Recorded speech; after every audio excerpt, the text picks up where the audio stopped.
चला, आज आपण आलो आहे माझ्या तंबाखू शेतीमध्ये. हा माझा 1.25 एकरचा प्लॉट आहे. या प्लॉटमध्ये आता म्हणजे बरेच वर्ष आम्ही काही लक्ष दिलं नव्हतं. पण आता मनात आलं की आपण शेती करूया. म्हणजे बाकी सगळे उद्योग चालू आहेत. पण त्याचबरोबर एक समाधान मिळावं म्हणून मी शेतीचं एक विचार केला डोक्यात. ठीक आहे, मी काय स्वतः शेती करणार नाही. आपले रहित बाकी सगळ्या गोष्टी आहेत. पण नवीन-नवीन प्लॅनिंग करत, नवीन-नवीन मॅनेजमेंट करत किंवा गावाकडे सुधारणा ह्यात पण लक्ष दिलं पाहिजे.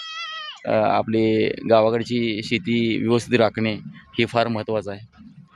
आता सध्या जरी आम्ही तिघं भाऊ असलो तरी ते आपल्या आपल्या कामात व्यापात असल्याकारणानं त्यांना जमतं न जमतं. पण आम्ही कोल्हापुरात राहत असल्याकारणानं ह्या आमच्या सगळ्या फॅमिलीला हे आमचे चिरंजीव शौर्य पाटील हाय. तसंच ही माझ्या लहान भावाची मुलगी निहारिका, इकडे बघ निहारिका हाय कर. हाय, शेताकडे आलो आणि म्हटलं बघूया तंबाखू कसा आला आहे आपला, काय जरा फेरफटका मारून बघायसाठी आलो होतो. शेतामध्ये ह्या आमच्या आई आपल्या सुनेला थोडं काहीतरी सांगत आहेत आपल्या तंबाखू शेतीबद्दल. आता मी जस्ट इथे डबा काढ, तिकडे डबा काढ, डबा काढ. आम्ही तंबाखूसाठी म्हणून पाण्याची व्यवस्थेसाठी सध्या नाळ मारलेला आहे. सध्या पाणी दुसरीने पाजलेलं आहे आम्ही दुसऱ्याकडनं घेऊन.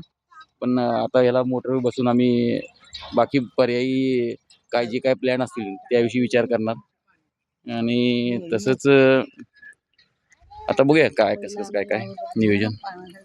शेती वाढती तितके सोपं पण नसते. पण चांगलं समाधानात चांगलं माध्यम आहे.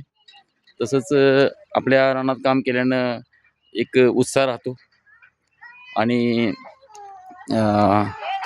सर्वात महत्त्वाची बाब म्हणजे शेती पिकवणं हे आपलं कर्तव्य आहे.